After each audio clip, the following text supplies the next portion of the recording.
야곱이 그 아들들을 불러 이르되 너희는 모이라. 너희가 후일에 당할 일을 내가 너희에게 이르리라. 너희는 모여 들으라. 야곱의 아들들아, 내가 이스라엘에게 들을지어다. 예, 이 말씀을 여러분 잘 보세요.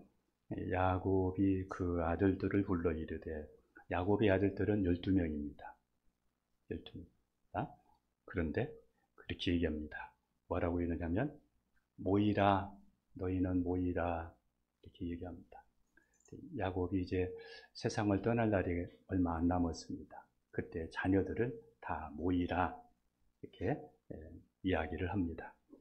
왜 모이라고 하느냐면 후일에 당할 일을 내가 너희에게 이르리라. 후일에 일어날 일을 내가 너희에게 이르리라. 중요한 시간이죠.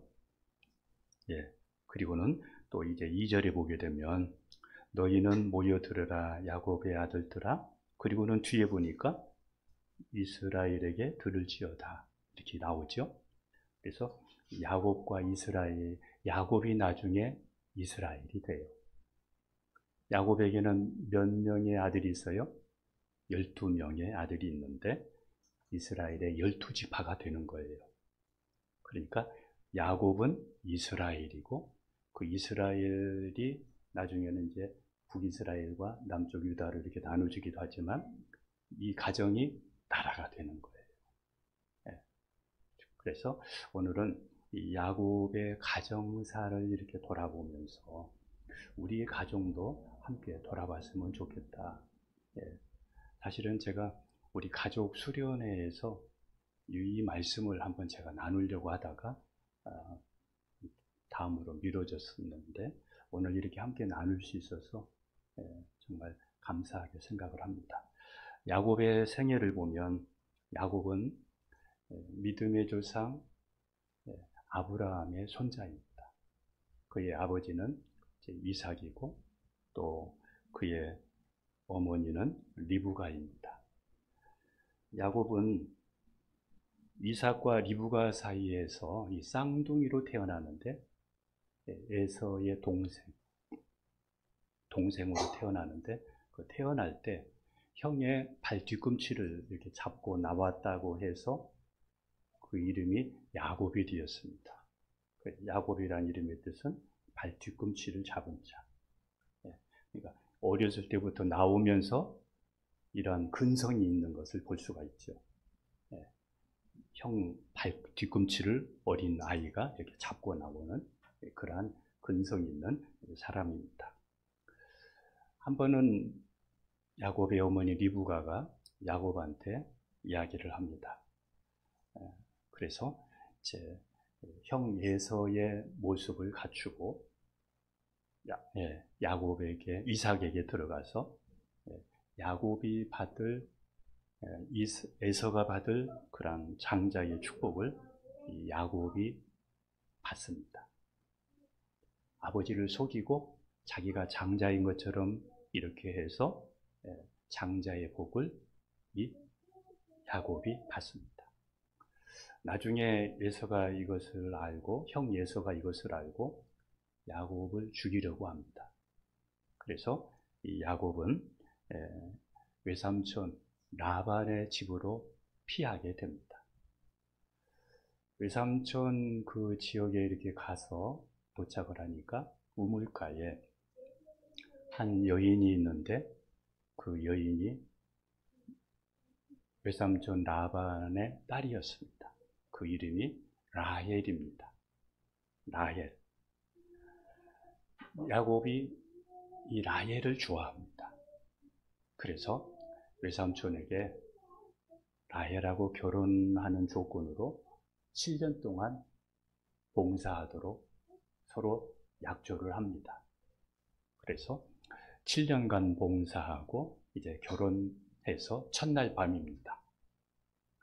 그런데 이 라반은 언니를 놔두고 동생을 먼저 시집 보내는 것이 원치 않다고 생각해서 라헬을 넣어주지 않고 언니 레아를 넣어줍니다. 하룻밤을 자고 나니까 라헬이 아니라 언니 레아였습니다. 그래서 이제 라반에게 가서 이야기를 하니까 라반이 여차여차 이야기를 하면서 일주일, 7일 동안 7일 후에 다시 라헬을 자기 아내로 맞이하고 그리고 다시 7년간 봉사를 합니다. 그러니까 이 라헬을 자기 아내로 맞이하는 것은 7일 후에 이루어졌어요. 그래서 14년의 봉사를 하면서 거기에서 이제 언니와 동생을 어떻게 해서 아내로 맞이해서 살게 됩니다. 이 가운데서 12아들을 낳고 그리고 딸도 있었습니다. 그런데 하나님께서 야곱에게 너희 조상 또 하나님이 명령한 그러한 그 귀양 본래 고향으로 돌아가라.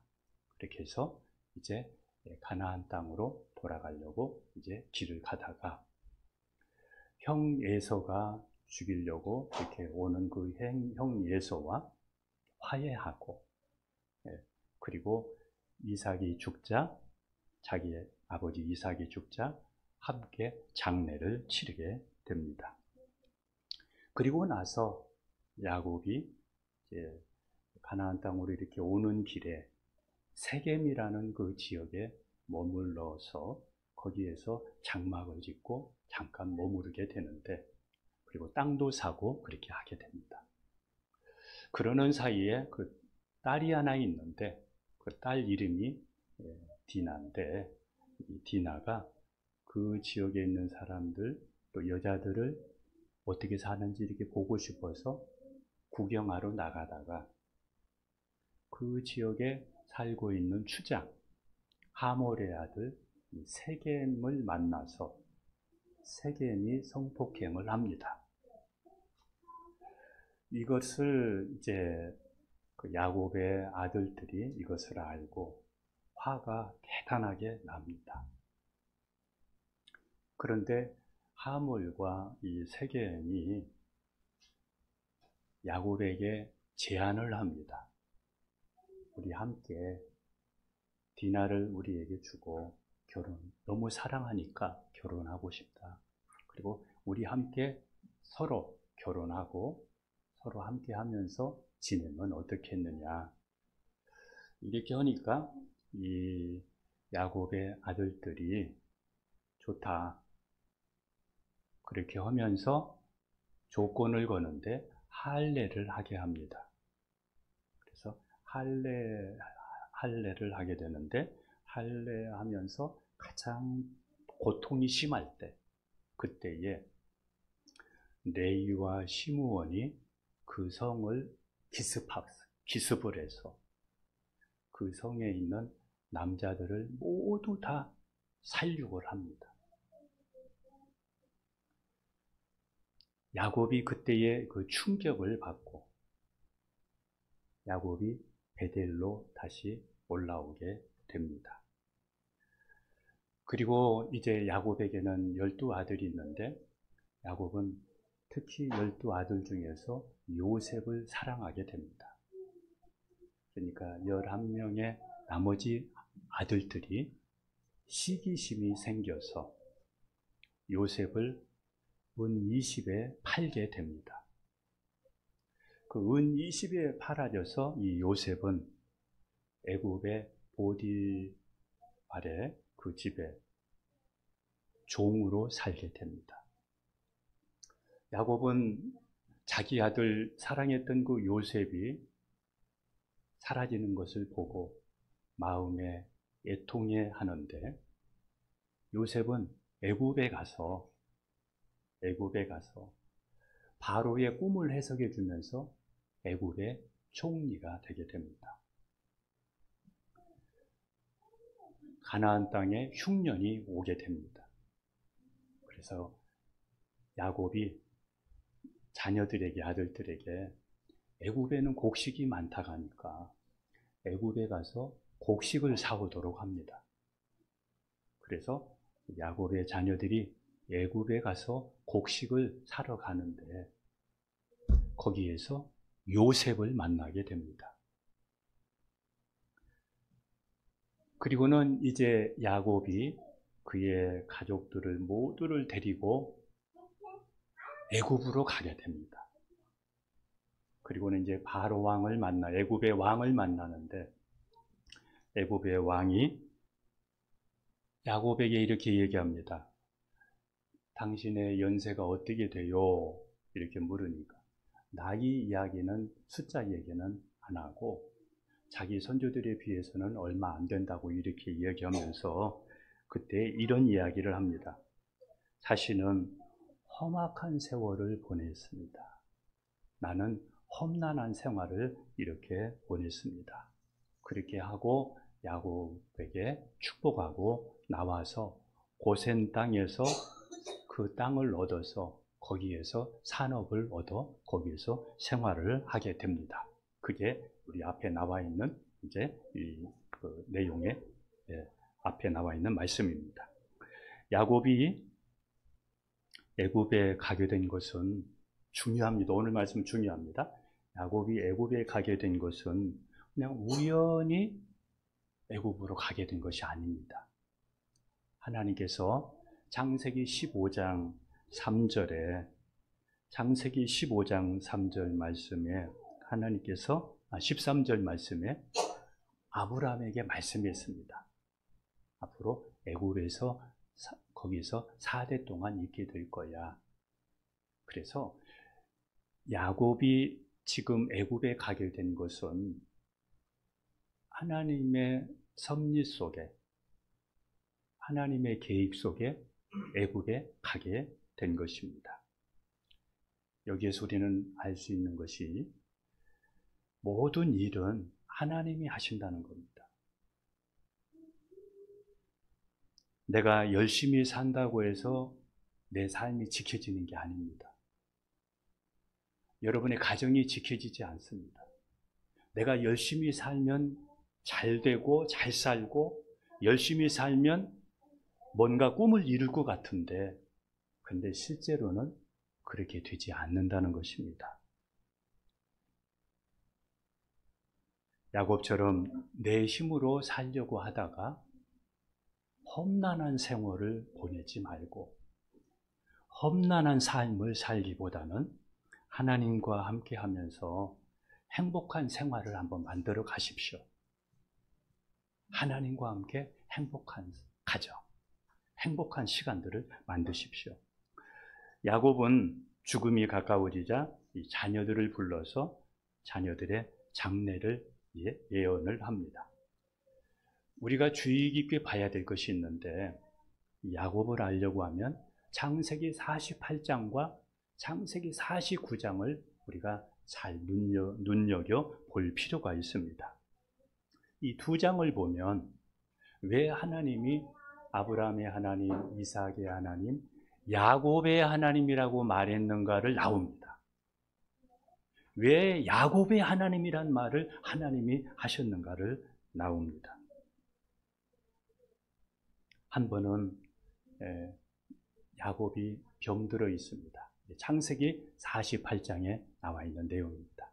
그러니까 요셉이 자기의 자녀들을 데리고 야곱에게 찾아옵니다. 야곱에게 찾아올 때 야곱은 병들어서 침상에 누워 있는데 그때 야곱이 힘을 내서 침상에서 일어나서 앉습니다.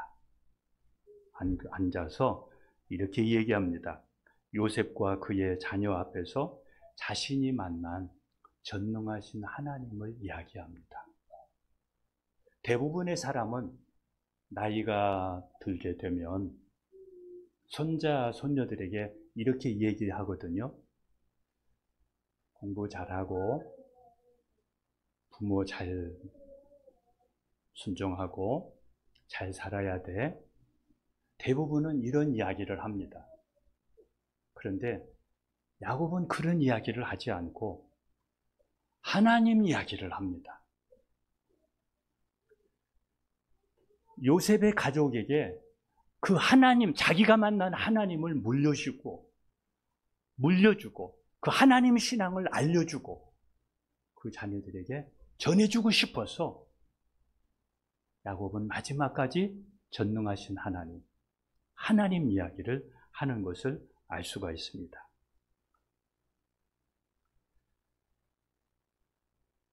야곱은 자녀들에게 하나님을 물려주려고 힘썼습니다. 하나님은 일을 행하시고 만드시고 성취하시는 전능하신 하나님이십니다. 모든 주권이 이 하나님께 있습니다. 하나님께 달려 있습니다. 여러분도 힘들고 어려운 일이 있을 때 말씀 붙잡고 기도하면서 그 전능하신 하나님을 여러분도 한번 경험해 보십시오. 기도의 제목이 있거든, 또 어려운 일이 있거든, 말씀 붙잡고 기도하면서 하나님을 만날 때입니다. 너희가 내 안에 거하고 내 말이 너희 안에 거하면 무엇이든지로 원하는 대로 구하라. 그리하면 이루리라고 말씀했기 때문입니다. 우리가 말씀대로 살지 않고 하나님의 뜻대로 살지 않는 것은 우리가 겉으로 보면 그리스도인인 것 같은데, 그런데 실제로는 그리스도인이 아니라 종교 생활하고 있을 수 있습니다. 우리의 내면을 가만히 이렇게 들여다보면, 속을 이렇게 파고 들어가 보면 진짜로는 안 믿습니다. 진짜로는 성경을 안 믿습니다. 진짜로는 하나님도 안 믿습니다. 예수님도 안 믿습니다. 그런데 주일날 교회에는 다닐 수 있습니다. 이런 사람들은 우리가 이 세상을 바라보면 이 세계관의 싸움이 아주 치열합니다. 가정에서도 남편과 아내 사이에 이 세계관의 싸움, 부모와 자녀 사이에 이 세계관의 싸움. 부모는 하나님 신앙을 알려주고 싶고 전해주고 싶은데 자녀들은 그것을 원치를 않습니다. 간섭이라고 생각할 수 있고 그것을 부담스러워합니다. 그런데 우리는 기억해야 됩니다. 그 중심에는 하나님 세계관이 아닐 수 있다는 겁니다. 다시 말하면 믿는 사람이 아닐 수가 있다는 것입니다. 그래서 자녀들에게 신앙교육하고 또 믿음으로 살고 가정예배 드리면서 말씀과 기도 가운데 살아야 된다고 부모는 이야기하지만 자녀들은 그것을 받아들이지 않을 수 있다는 것이죠. 그 받아들이지 않는 그 배경에는 세계관이 다르다는 것입니다. 다시 말하면 진짜로는 안 믿는다는 것입니다. 하나님을 안 믿고 있다는 것입니다. 그런데 이 야곱은 마지막까지 그 하나님을 전해주고 싶어서 그 마지막 남아있는 그 힘을 모아서 침상에서 일어나서 말하는 것을 보게 됩니다. 부모는 자녀들에게 영원한 것을 물려주려고 해야 됩니다. 영원한 것을, 진짜를, 진짜 중요한 것을 물려주려고 해야 됩니다. 그러기 위해서는 부모는 오직 하나님, 오직 믿음, 오직 말씀, 오직 예수님, 이러한 성경적인 세계관을 가져야 됩니다. 그리고 자녀는 부모가 전하는 이 성경적인 신앙의 정신을 전수받고 그리고 잊어버리지 말아야 됩니다. 평생 간직해야 됩니다. 평생 간직해야 됩니다. 이제 후반에 나오겠지만은 요셉의 자손이 많은 복을 받았는데 하나님 앞에 크게 쓰임받지 못한 원인이 있는데, 크게 쓰임받지 못한 원인은 지금 야곱에게 요셉이 두 자녀를 데리고 왔는데 그 전능하신 하나님을 이야기를 해줬을 때 그 하나님을 마음은 열고 정말 그 신앙을 붙잡고 평생을 살려고 하는 그 의지가 부족해서 신앙을 소홀히 했기 때문에 야곱은, 요셉은 큰 복을 받았지만 그 가문은 크게 쓰임받지 못합니다. 중요합니다. 야곱이 자녀들의 장래일을 이제 오늘 본문에 말을 하게 되는데, 이렇게 말하는 것은 늙어서도 그가 성령 충만했다는 것을 알 수 있습니다. 요한복음 16장 13절에 성령은 장래의 일을 알게 한다고 했습니다. 그러니까 이 말씀을 보면 야곱은 마지막까지 늙어서도 그가 성령으로 충만했다는 것을 우리가 알 수가 있습니다. 부모는, 가정의 달에 부모는 성령 충만한 모습을 보여주려고 매일매일 영적인 삶을 살아야 됩니다. 이게 부모가 할 일입니다. 부모가 노인이 되어져서, 노인네가 되어져서 모두를 힘들게 하는 사람이 아니라 영적인 어른이 되어져서, 영적인 권위가 있는 사람이 되어져서 자녀들에게 모두에게 이런 모습을 보여줄 수 있어야 됩니다.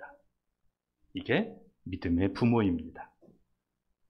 야곱의 자녀에 대한 예언은 크게 두 가지로 나누어지는데, 하나는 자녀를 축복하는 내용이고 하나는 자녀를 저주하는 내용입니다. 부모가 자녀를 축복하는 내용을 하고 저주하는 내용이 거기에 나와 있습니다. 야곱이 자녀들의 미래를 이렇게 지금 말하는 것은 자녀들의 미래를 운명론적으로 결정짓는 내용이 아닙니다. 자녀들을 운명론적으로 그렇게 만들기 위한 기도가 아닙니다. 야곱이 이렇게 기도하는 것은 복받을 사람은, 지금 복받는 사람은 앞으로도 하나님을 경외하고 계속해서 그 복을 유지하고 더 큰 복을 받도록 하고, 그리고 저주받는 사람은 그것을 회개하고 하나님께 복받는 사람이 되게 하려고 지금 마지막에 이 메시지를 던지는 것입니다. 장자 루벤 이야기를 이제부터 시작을 합니다. 야곱의 장자는 루벤입니다. 12아들 중에 첫째입니다. 그런데 이 루벤은 정욕에 약합니다. 정욕에 약해서 자기 아버지 야곱의 첩 비라와 잠을 잡니다. 아무리 그래도 자기 아버지의 첩하고 동침을 하는 이 죄를 범하였기 때문에 장자임에도 불구하고 그가 장자의 복을 받지 못하고 장자의 복이 요셉으로 넘어갑니다. 우리는 여기에서 중요한 것을 우리가 알 수 있습니다. 주일날 교회 한번 가는 것을 우리가 마스터 키처럼 여기고, 그러면서 모든 일이 다 잘 될 것으로 이렇게 생각하는 사람이 있는데, 우리는 여기서 믿는다고 해서 모두가 복받는 것이 아니라는 것을 알아야 됩니다. 교회만 다니고 믿는다고 해서 모두가 복받는 사람이 아니라 말씀대로 살아야 복을 받습니다. 말씀대로 사는 여러분 되기를 축복합니다. 그렇지 않으면 받은 복도 빼앗기고, 받은 복도 빼앗기고, 장자이지만 장자의 복을 빼앗기고 마는 것입니다. 그 다음에는 이제 시므온과 레위입니다. 시므온과 레위는 여러분 알죠? 아까 디나가 성폭행 당했을 때 혈기가 왕성해서 거짓말을 해서 이렇게 해서 할례 받으면 이제 하나님의 백성으로 그들을 받아주기로 해놓고 가장 통증이 심할 때 밤에 엄습해서 다 도륙했지 않습니까? 그래서 야곱의 마음에는 그때의 분노가 있었습니다. 야곱은 화가 나 있었습니다. 그때 그 노여움이 있었습니다. 세상에 하나님의 백성이라는 사람이 거짓말로 이렇게 해서 할례하게 만들고, 그리고는 다 사람들을, 남자들을 죽이고, 그래서 마음이 편치를 않았습니다. 그런데 야곱은 지금 이 순간에 이야기를 합니다. 이 시므온과 레위에게 저주라는 얘기를 합니다. 저주를 받을 것이다. 저주를 받을 것이다. 여러분, 부모는 자녀들에게 좋은 말도 하지만 저주받을 사람에게는 저주받을 수 있으니까 저주받지 않도록 해야 된다는 그런 말을 할 수가 있어야 됩니다. 그런데 이 저주받는 이야기를 듣고 레위 지파는 회개하고 나중에 복을 받는 사람이 됩니다. 한 번은 모세가 이제 십계명을 받아가지고 내려오는데 금송아지 우상을 만들어 놓고 거기서 뛰고 놀고 있습니다. 그때에 하나님 편에 속한 사람은 회개하고 나와라 이렇게 할 때에 레위 지파만 나옵니다.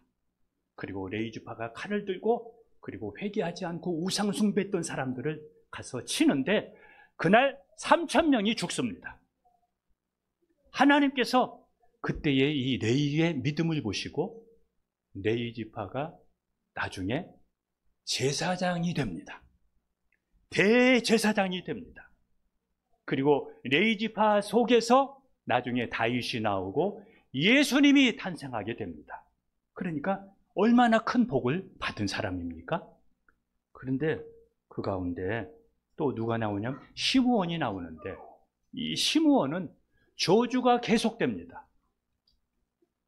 그 저주의 이런 소식을 들었을 때 회개를 했어야 되는데 삶이 달라져야 되는데 이 시므온은 나중에 이 시므온 지파에서 어떤 일이 생기게 되냐면 이스라엘이 출애굽할 때 모압 여인과 음행하고 바알을 숭배하는데 이 시므온 지파 시므이가 앞장섭니다.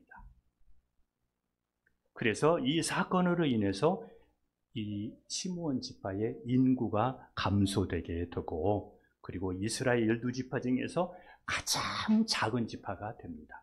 그리고 오늘 이 말씀에 야곱이 말한 대로 이스라엘 전역에 흩어져 살다가 그리고 남과 유다가 이렇게 분단될 때에 에브라임과 므낫세 땅으로 이동하여 지내다가 그리고 그 지파가 사라지고 맙니다.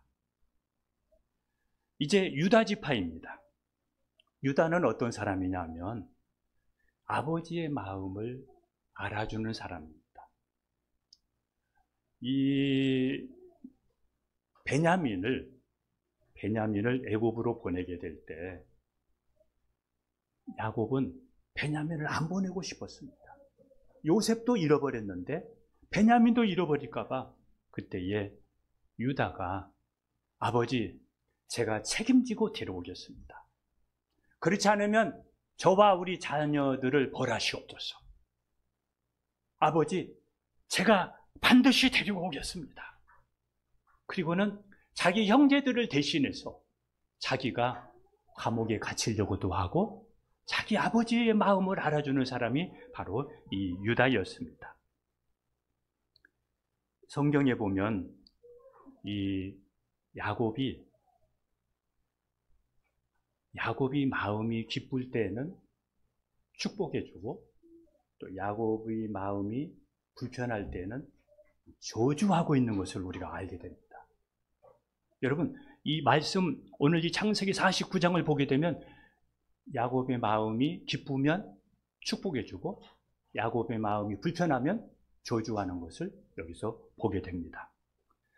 자, 그래서 복받을 사람에게는 복을 받게 하고 저주받을 사람한테는 저주하고 그리고 별 존재감이 없는 사람한테는 또 그렇게 기도하는 것을 메시지 전하는 것을 보게 됩니다. 그런데 하나님은 이렇게 말하는 기도하는 이런 메시지를 전하는 야곱을 지지해 주더라는 것입니다. 야곱의 말한 대로 그렇게 되게 하십니다. 그래서 여기서 중요한 진리가 있는데, 여러분, 믿음으로 부모에게 하는 것은 하나님에게 하는 것과 같다는 것을 꼭 기억하십시오. 믿음으로 부모에게 하는 것은 보이지 않는 하나님에게 하는 것과 똑같습니다. 부모 마음이나 사람의 마음을 상하게 하지 말고, 특히 유다처럼 부모의 마음을 헤아리는 사람, 그래서 하나님의 복을 받는 여러분이 되기를 축복합니다. 그래서 하나님께서는 이 유다에게 다른 형제들이 유다에게 절을 할 것이고, 그리고 유다의 후손에게를 통해서 예수님이 오실 것을 예언합니다. 이렇게 해서 유다가 하나님 앞에 귀하게 쓰임받게 됩니다. 자, 이제는 다른 지파들은 이제 조금 넘어갈게요. 이제는 그 자세한 것은 창세기 49장을 보시고요. 이제 단지파를 조금 이야기를 할게요. 단지파에 대해서 뭐라고 얘기합니까? 16절에서 18절에 단과 그의 후손을 뱀과 독사로 이야기합니다. 그랬죠? 성경에서 뱀은 이 사탄으로 보통 이렇게 상징하는데, 단의 후손들이 나중에 우상 숭배를 하고 하나님을 대적하는 백성이 됩니다. 이것이 사사기서 18장에 나옵니다. 지금은 신앙생활 하는 것 같아도 나중에는 하나님을 배신하고 우상 숭배하는 그러한 지파가 되는데, 중요한 것은 요한계시록 7장에 보게 되면 거기에 구원받은 하나님의 백성들이 나오는데, 거기에 유일하게 단지파가 빠집니다. 그러니까 이 지파가 구원받지 못한다는 것을 알게 됩니다. 이 자세한 내용이 요한계시록 7장 5절에서 8절 사이에 나와요. 그래서 지금은 신앙생활해도 우리의 자손 중에 누군가는 저주받을 사람이 나오고, 누군가는 구원받지 못할 사람들도 나올 수 있겠구나, 이거를 우리가 알게 됩니다. 자, 이제 자세한 부분은 또 이제 그런 또 보시기를 바라고요. 이제는 제가 요셉 얘기를 조금 더 하겠습니다. 야곱은 요셉에게 자신이 해주고 싶은, 기도해주고 싶은 그런 모든 복을 자녀에게 다 쏟아서 해줍니다. 여러분, 부모가 어떤 자녀에게는 진짜 이렇게 복을, 하나님 이런 복도 저런 복도 이 부모의 마음에 그런 마음이 있어요. 어떤 자녀는 막 이렇게 축복해주고 싶은 그런 마음이 있어요. 야곱이 바로 요셉에게 그렇게 축복을 합니다. 샘 길에 무성한 가지, 그래서 하늘의 복과 또 아래의 깊은 샘의 복, 여러 가지 이야기를 이제 22절에서 26절에 이야기를 합니다. 그런데 이렇게 가장 큰 많은 복을 받았음에도 불구하고 쓰임받지 못하는 이유는 그 요셉의 후손 중에 므낫세와 에브라임이 하나님의 축복만 믿고 믿음 생활을 소홀히 했기 때문에 크게 나중에 쓰임받지를 못합니다. 우리 자녀들이 이러한 사람이 될 수 있습니다. 그래서 저는 우리 자녀들을 위해서 기도합니다. 우리 자녀들이 믿음의 가정에서 4대째, 우리 아이들이 4대째인데 이렇게 했는데, 하나님 대대로 쓰임받게 도와주세요.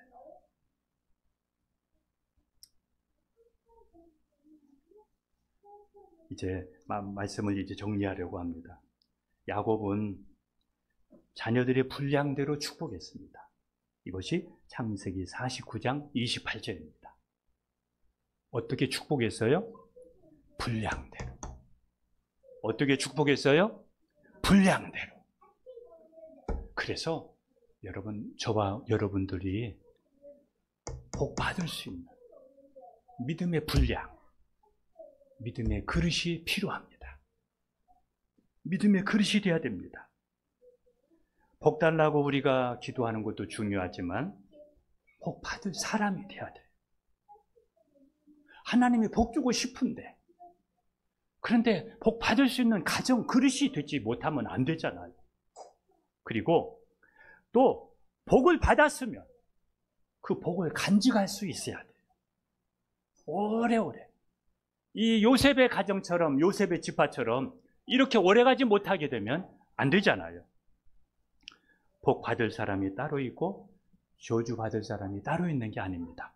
우리 한 구절만 보겠습니다. 신명기 11장 26절입니다. 같이 갑니다. 내가 오늘, 신명기 11장 26절, 내가 오늘 복과 저주를 너희 앞에 두나니. 이제 26절에서 28절을 보십시오. 하나님께서 복과 저주를 우리 앞에 놓았다는 거예요. 무엇을 선택할 거냐 이거예요.